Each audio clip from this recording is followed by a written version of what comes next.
زمانی که ما برای از اونها عملا ثابت بکنیم که ما برای عقیده و ایمان خود از هر چیز خود میگذاریم، همون رقمی که از جان خود میگذاریم، همون رقمی که از مال خود میگذاریم، همون رقم آماده هستیم از همه روابط نزدیک خانوادگی و قومی و نژادی و زبانی بگذاریم. جامعه‌ای که رسول الله صلی الله علیه و سلم میسازه، در او جامعه نژاد معیار نیست، در او جامعه زبان معیار نیست، در او جامعه قومیت معیار نیست، در او جامعه سمت و منطقه و کشور معیار نیست. افراد محوری و کلیدی جامعه ساخته شده پیامبر صلی الله علیه و سلم، بلال از حبشه با یک قومیت و نژاد مختلف و با زبان مختلفی، صهیب از روم با یک نژاد و قوم و زبان مختلفی و یک منطقه مختلفی، و سلمان از فارس و ابوبکر از مکه. پایه های اساسی جامعه پیامبر اینایند.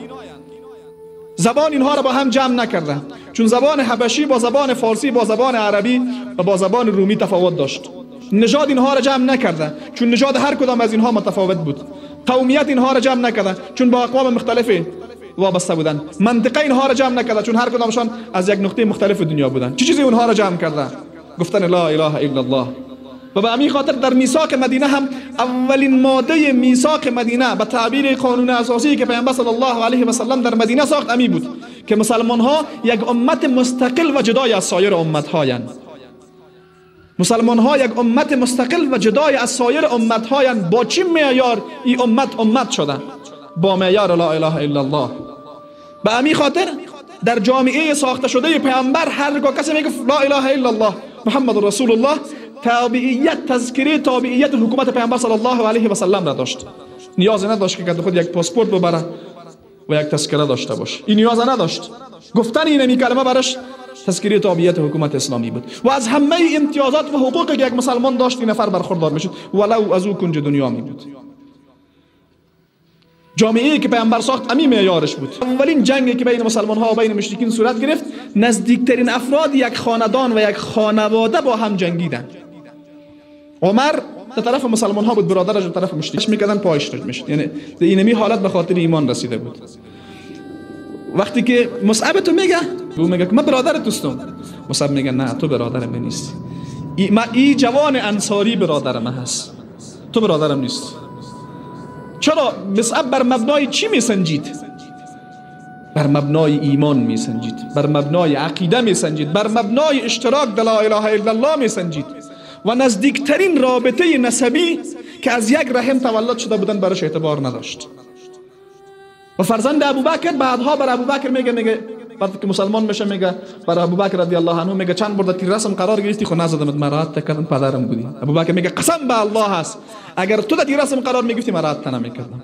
اولاد نزدیکترین فرد بر انسان است. نه الله متعال بر ما فرزند داده، حالا میفهم چقدر شیرین است، چقدر انسان یک رابطه بی نهایت متفاوته. یعنی حسی که انسان با اولاد خود داره حتی با پدر و مادر و با خانم با اینا نداره. یک رابطه قدرتمندتر از این رابطه باید در قلب بنده وجود داشته باشه.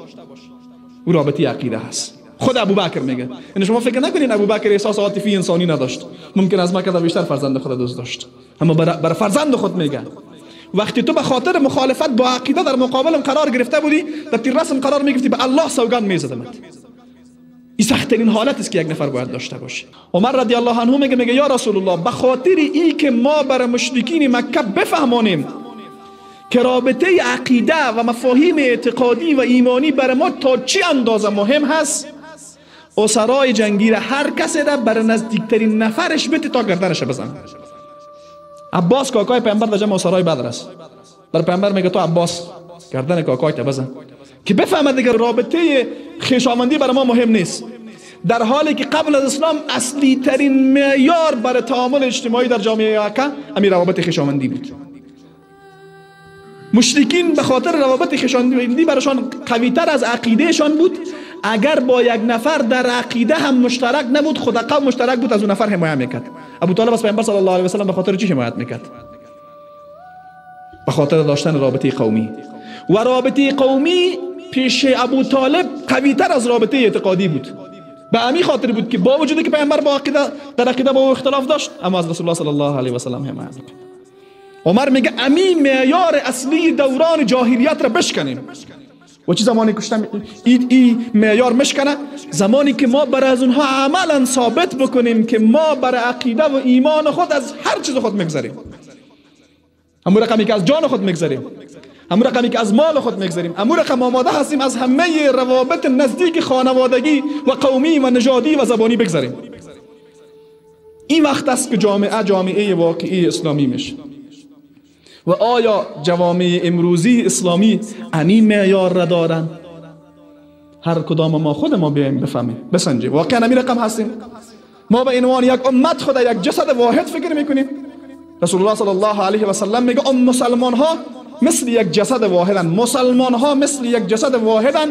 هرگاه به یکی از اعضای جسد درد برسه و ناراحتی برسه، کلی اعضا توسط از اون ناراحت میشه. پس ما آیا درد یک برادر فلسطینی مسلمان خدا که در زیر چکمه های ظالمانه یهود پارچه پارچه میشه درک میکنیم؟ با وجود خود درک میکنیم؟ اگر درک کردیم پیوند اعتقادی با او داریم، اگر نکردیم امی پیوند یا قطع شده یا بسیار ضعیف است که انتقال داده نمیتونه درد ایمانی یک برادر مسلمان را بر ما. و واقعیت قضیه همیست که امی احساس را نداریم. اگر داشته باشیم نتیجه چی میشه؟ امور رقمی که یک نفر سر خود یک نفر مشکلات و سختی ها بیاید، قطعا کوشش میکنه که باید در تلاش حل از او میشه.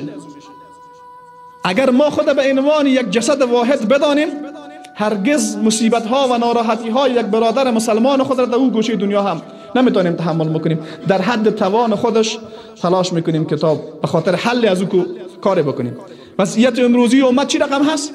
گاه وقتا تو به یک مسلمان در او کجا دنیا فقط دعا میکنی، خیلی خاطر ملامت میکنه. همونطور است یا نیست؟ وقتی به یک فلسطینی دعا میکنیم ما را چی مانده به فلسطین، ظاهری گپ به نظر شاید خطرناک نیاید، این نشان دهنده قطع روابط اعتقادی برای یک نفر است و نشان میده که فکر ازی و ایمانیاتی از اینمی بر مبنای ایمان با دیگران رابطه نداره. رابطه ازی بر مبنای قوم و زبان و منطقه و نژاد فلان و فلان هست. و او امتی که زمانی که اینمی رابطه ها را قطع نکرده باشه امت اسلامی شده نمیتونه. مفهوم امت اسلامی بودن زمان تحقق پیدا میکنه که حقیقتا با همه وجود خود رابطه اعتقادی را با دیگر مسلمان ها احساس بکنیم و امو درد و اونمو احساسی را که یک مسلمان در اون کنج دنیا داره ما هم در این کنج دنیا داشته باشیم. اگر این را نداشتیم ذلیل میشه، مثل که امروز ذلیل شدیم. و استعمارگرا به خاطر تحقق این هدف خیلی خوب موفق شدن. اول ما را به کشورهای مختلفی تقسیم کردن، نفهم 54 یا 56 کشور اسلامی. بعد از داخلی کشورها هم ما را به چی تقسیم کردن؟ به منطقه ها تقسیم کردن، منطقه نفهم شمال، جنوب فلان و فلان. در اونجا هم ما را به قومیت تقسیم کردن، اینا پشتونن، تاجیکن، هزاره‌یان، ازبکن. در داخل اقوام هم ما را چی کردن؟ کوچک کردن. در بین یک قوم خلان هم اگر ببینیم اینا با هم کلش متحد نیستن، نه؟ در بین پشتونا برین کلش با هم متحد است. این نفهم میگه ما علیزایستم و غلیجایستم و غلیجای نفهم فلان است. باز بین از او هم که برین به اندازه ما را خرد کردن که حتی در روابط نزدیک خانوادگی هم بچه‌های کاکای خود ما تعبیر عامیانه خود میگیم و اینا بچه‌های اودار ما هستن. یعنی یک نوع مخالفت با اونها وجود داره، نه؟ من نفهم دیگرها چی رقم تعبیر میکنن. یک نوع مخالفت به این مورد احساس واحد بودن را نمیکنه و متاسفانه بر مبنای اینمی معیارهای جاهلیت عمل میکنه. شاید بهترین نمونه از این وضعیت امروزی بوده باشه به نام نفهم انتخابات فلان مسخره بازی هایی که استعمار سر مردم میکنه، با عقل های مردم بازی کردن. اما مردم های فریب خورده که در اینمی بازی های مسخره اشتراک میکنن بر مبنای چی تصمیم میگیرن؟ آیا چیزی بجز قومیت برشان معیار هست؟ چیزی به نام تقوا را میشناسن؟ چیزی به نام تعهد و ایمانداری و اخلاص فلان فلان درک میکنن؟ خیلی واضح با همه وجود میبینیم که فاسدترین نفر یک قوم در سطح رهبری قرار میگیره و مورد حمایت قرار میگیره. آیا بر خاطر ایمانش است؟ به خاطر اخلاصش است؟ به خاطر تعهدش است؟ نه، فقط و فقط به خاطر ازی هست که با ما در قومیت شریک است. اما ترس یعنی با همه وجود خود نمیبینیم. آدمای خوب ما می رقم هستن. باور بکنید من گاهی وقتا دل آدم میاد به تعبیر عامتر که بکفن. آدمایی که سرش امید داری در وقت انتخابات ها میشه میبینی از یک نفر حمایت میکنه. چی گپ است؟ او آدم تقوا داره، ایمانداری داره؟ نه، قومش است. پس هرگاه پیش یک نفری، در قلب یک نفری، هرگاه قومیت و زبان و نژاد به عنوان یک بت مورد عبادت قرار بگیره، این عبادت است. نه عبادت است که زمانی که برای تو یک مسئله به حد قدرتمند و بزرگ میشه که با او مخالفت کرده نمیتونی. رسول الله تبارک و تعالی در قرآن کریم میگه افرأیت من اتخذ الهه هواه، آیا شما ندیدین کسی که هوای نفس خود را عبادت میکنه، اله خود گرفته؟ معنای عبادت هوای نفس چیست؟ معنای عبادت هوای نفس است که با او مخالفت نمیکنی، هر چی که میگه اونم کار انجام میدی. امی عبادت کردن نفس همیست. خیلی ها با هر چیز دیگه مخالفت کرده، مسئله قومیت که میای مخالفت کردن نمیتونه.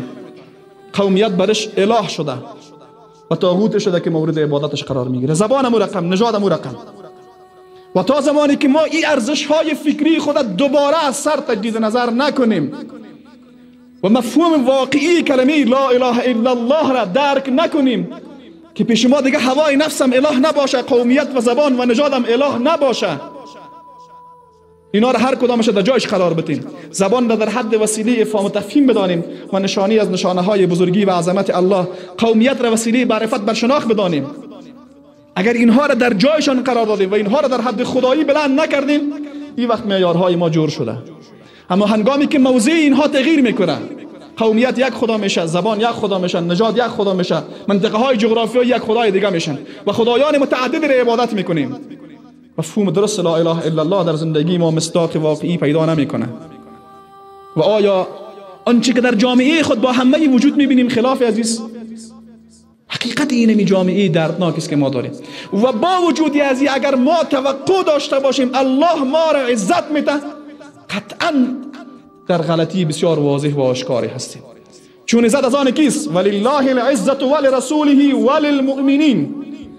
عزت از آن الله هست و از آن پیامبر و از آن مؤمنین و کسانی که بر مبنای ایمان میسنجند.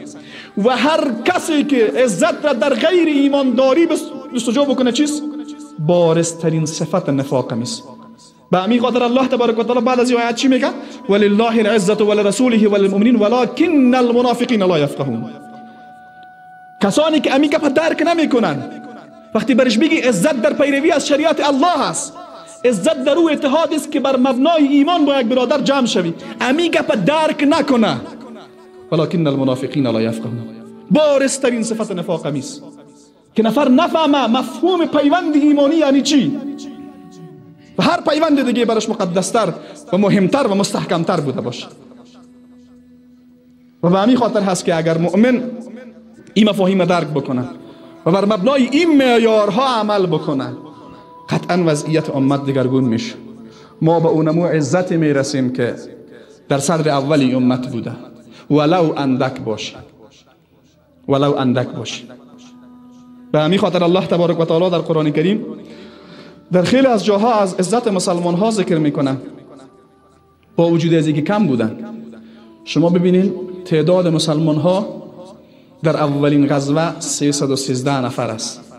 بزرگترین عزت را در تاریخ اسلامی رقم میزنند. حالا ما در هر مسجد ما ممکن از 1000 نفر بیشتر باشیم، مسجد خیلی خردترک از کم نیست.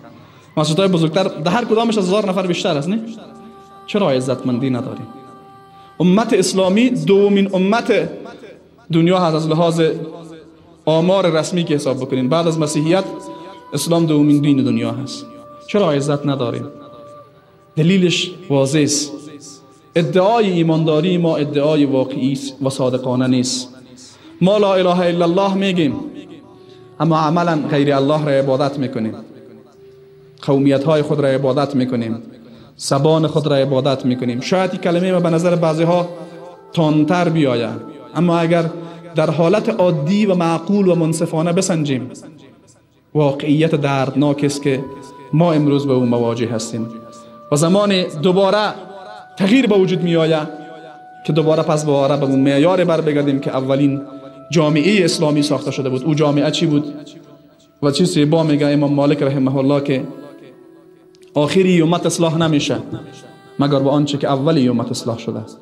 و اولی امت اصلاح شده بود به خاطر محوریت داشتن لا اله الا الله و محمد رسول الله و داشتن پیوند مستحکم ایمانی و داشتن معیارهای سالم ایمانی و بر مبنای معیارهای ایمانی زندگی کردن. این راه عزتمندی ما هست.